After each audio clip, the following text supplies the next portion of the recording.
And here we go. It's another edition of Rock Talk right here on CGCM Rock Radio. This time around, oh, by the way, my name is Bob Bannister. And this time around, we're catching up with Andrew DeCagna of the band Ironflame. How you doing, bud? I'm doing well, Bob. How are you?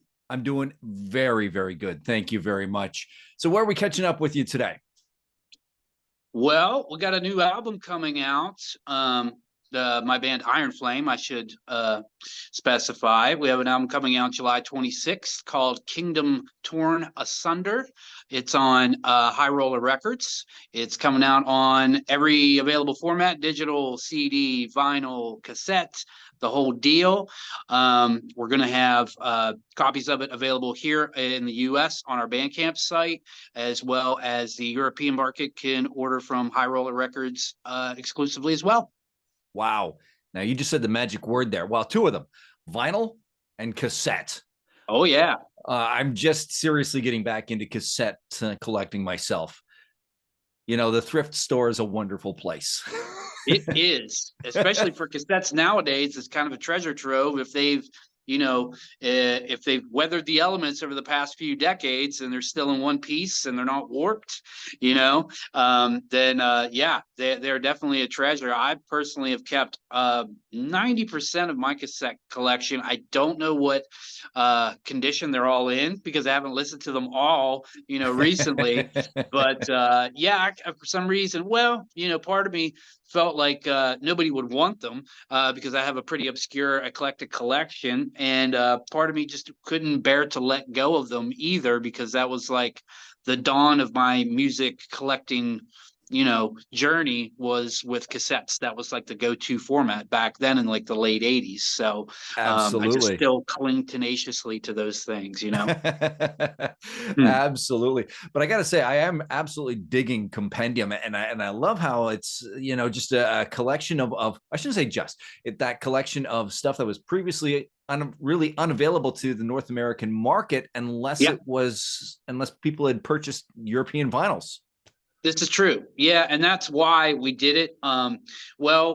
We had come to the end of our journey with Dive Bomb Records, who's a U.S. label that we had been working with up until that point. They were putting out all of our CDs. And we, ended the relationship amicably, of course. But Matt from Dive Bomb was the person who suggested it because he's a CD guy. He's not a vinyl guy. And I know the metal community seems to be a little divided as far as that goes. People either love vinyl and don't really care about CDs, or vice versa. And that was his argument was, you released all this stuff, with these European releases, these vinyl releases that fans over here would love to hear, I'm sure, but they're not vinyl people. They didn't buy the vinyl. So why don't you throw all that stuff onto one CD? And then that could be the last thing that we work on together. And I said, that's a great idea. Let's do that. So that's what Compendium ended up being. And I was kind of unsure of how the album would flow because it's kind of like a random collection of songs. But so I only arranged them the way that it made sense to me was chronologically. And surprisingly, I think the album flows really well, considering that, I just lined them up in the order that they were released.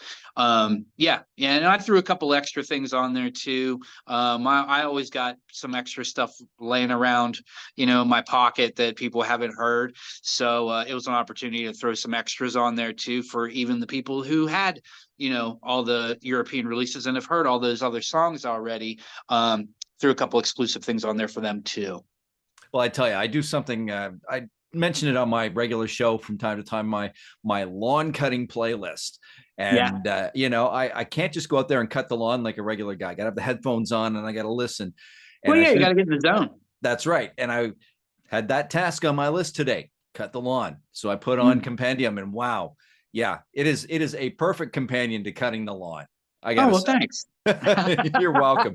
I'll take it as a compliment. Old guy's compliment. Yeah. Yeah, totally. So where does the name Ironflame come from? There's no real deep meaning behind it. No? Honestly, when I had to think of a name for the project, boy, what a daunting task, because it's all been done, right? They've all been thought up already. I think I had a short list of ideas for band names, and I just kept Googling and making sure that there wasn't another project or band called, this or that. And I think I had it narrowed down to three, maybe.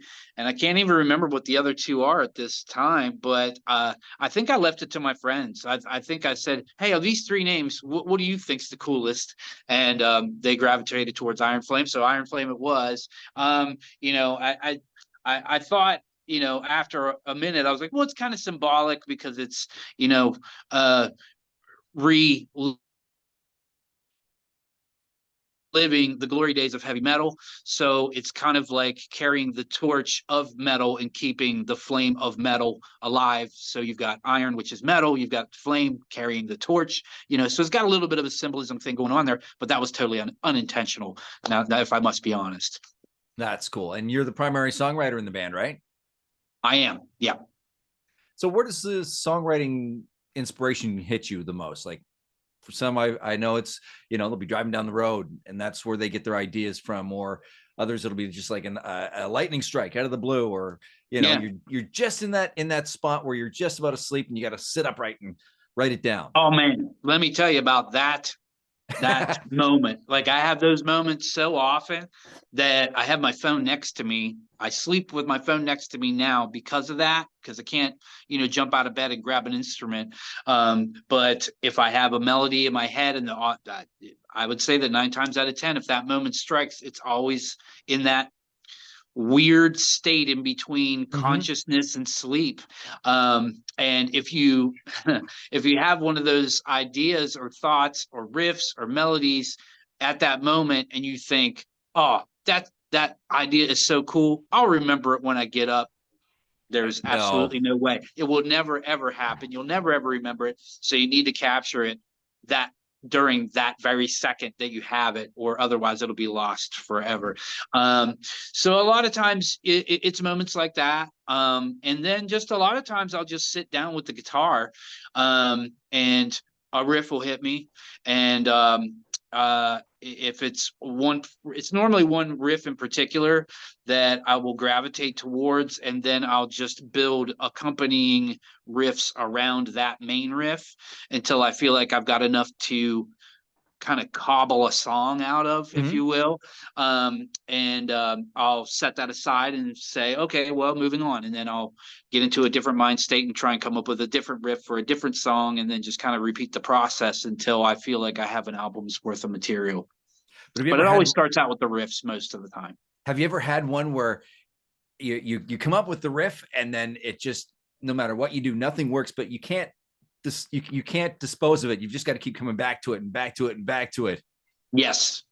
And thankfully, if it's meant to be, then the universe will provide. Like the batch of songs I'm working on now, that very same thing. I had this one riff, and it's like, man, this riff is cool.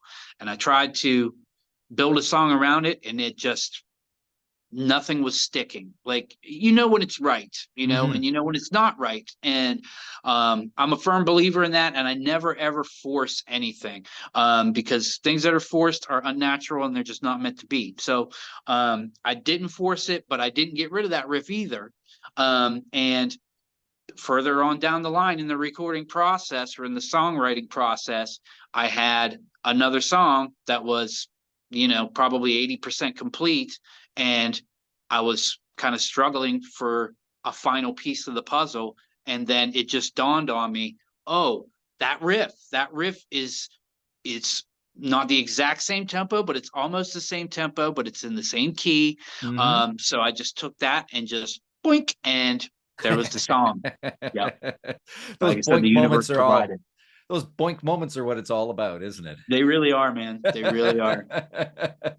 Now, I know you've listed Iron Maiden, you've listed Priest and Halloween as some major influences. So, what are your thoughts on some of their latest projects, like Invincible Shield from Priest and fantastic. The past two Priest albums, I think, have been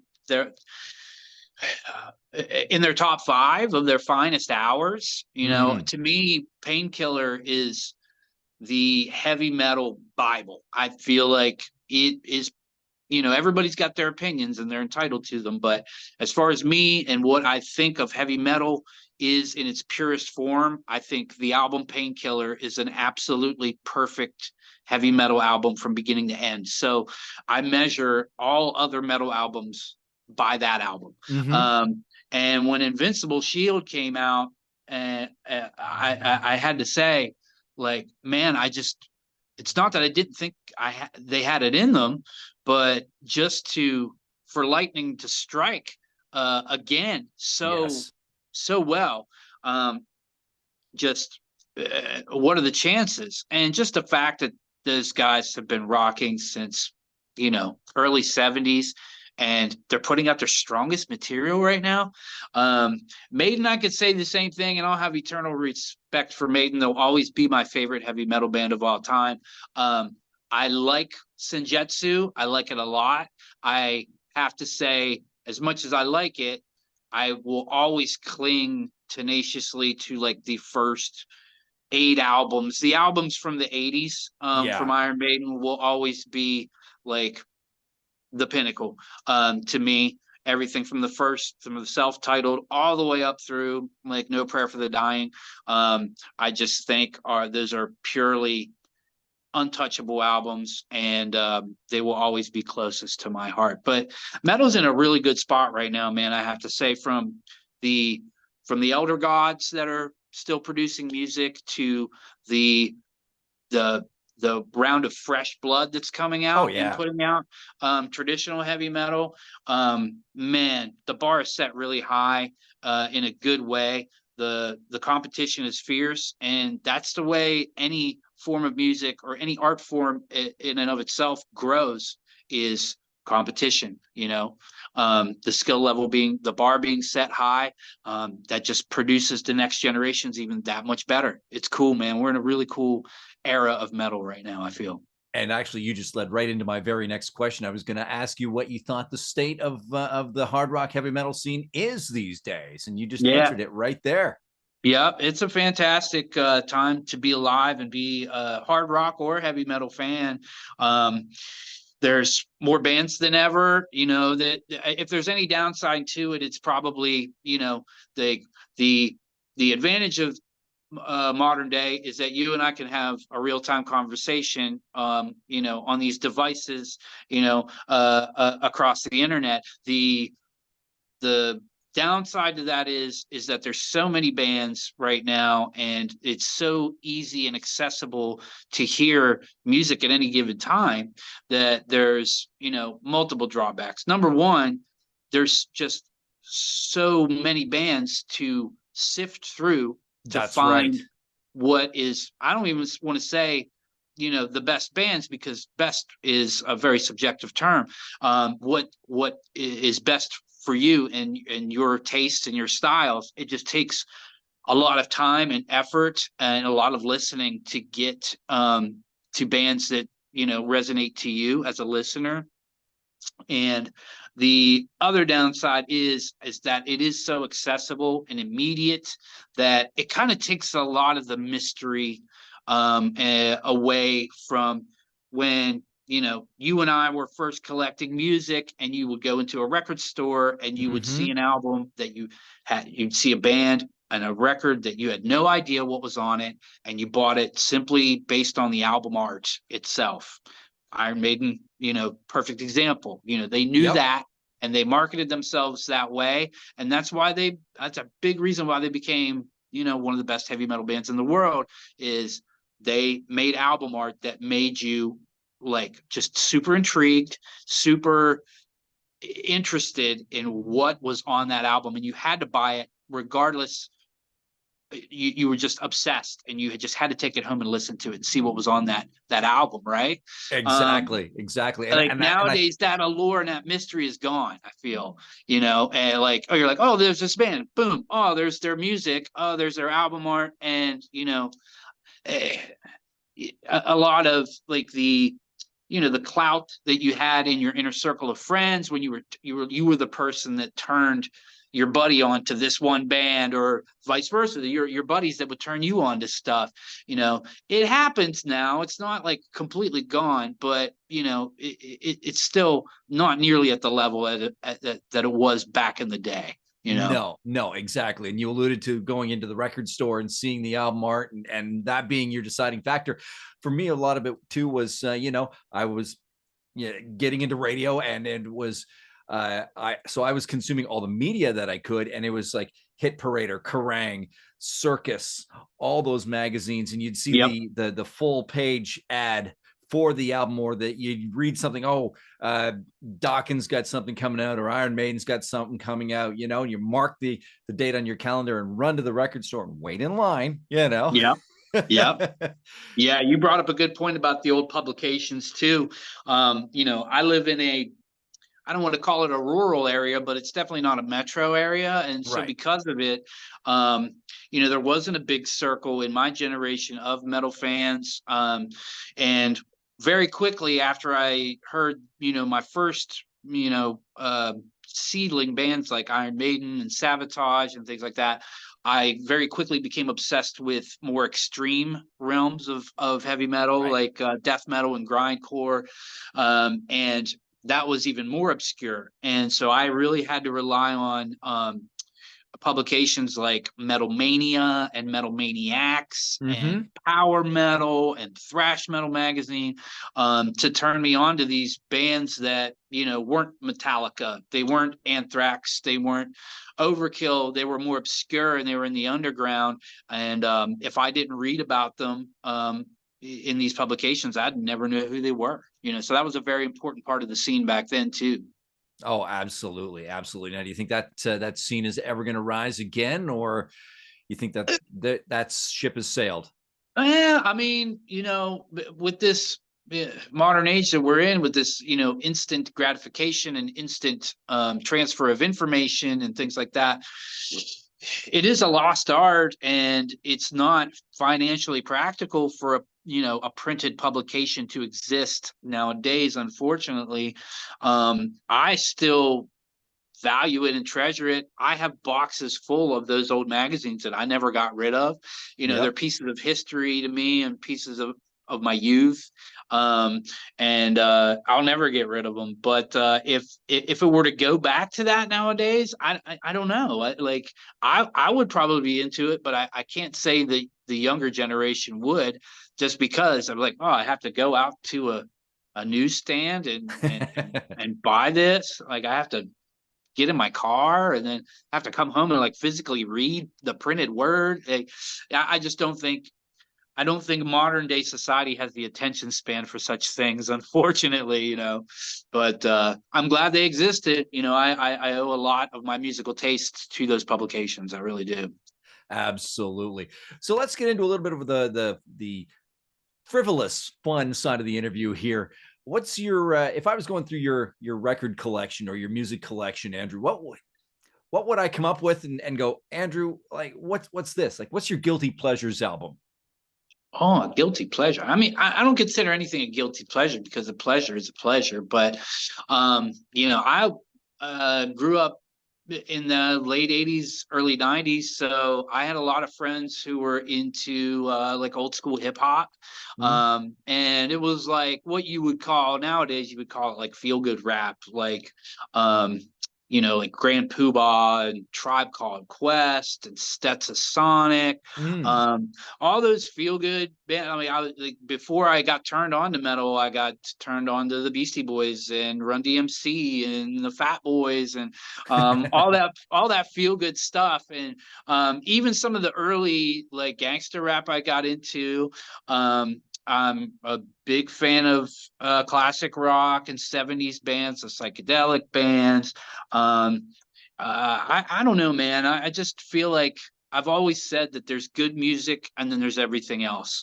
Like, I'm a metal fan at heart, but I appreciate everything. Like, nowadays, if you catch me listening to anything recreationally, you might laugh, but it's yacht rock. I love yacht rock. I love it. Yeah. It's good Christopher stuff. Cross, Michael Yeah. McDonald, Kenny Loggins. I love all that stuff, man. That stuff, uh, and I don't listen to it from a musician standpoint at all.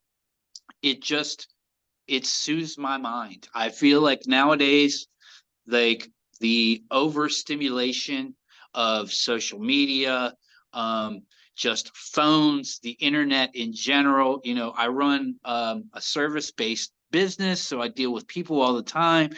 Just the everyday grind of all that, like it really kind of uh, it almost strangles your psyche to a point, and you Mm-hmm. need, at least I need, some decompression at the end of the day. And I'm not looking for anything else other than just to turn my brain off and just feel good, man. And you know, everybody's different as far as their taste goes, but yacht rock does that for me, man. It Absolutely. soothes my soul, and I love it. Have you ever watched any of Rick Beato's stuff on YouTube? Rick Beato. Yeah, he's out of Atlanta. He's a record producer and everything. Anyway, he did this bit on Christopher Cross and Ride Like the Wind, and he was talking about there is a he called it a hidden solo at the end of the song where the song starts to fade. He says Oh, if you listen to that, he says it is just absolutely incredible. It's buried, but it's incredible. it is. And it's funny that he mentioned that, because it's one of those things that I never noticed it. I listen, that's one of my favorite songs ever. That's like a Ride Like the Wind is like a manthem Mm-hmm. to me. There's a few manthems, and that's one of them. I never really paid attention to that guitar solo at all. And I want to say it was last summer. I was on the main floor of my house. My girlfriend was upstairs on the second floor taking a shower, and she was listening to yacht rock. And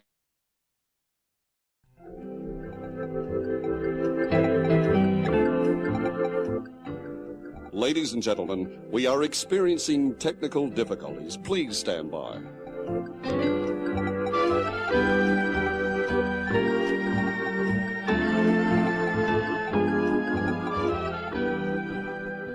we're back. Yeah, we're back. We're back. Okay. Yeah. Anyway, she was listening to that song, and I just ambiently heard it, and it just hit me over the head like a ton of bricks. Like, how have I never paid attention to this solo at the end of this song? It's amazing.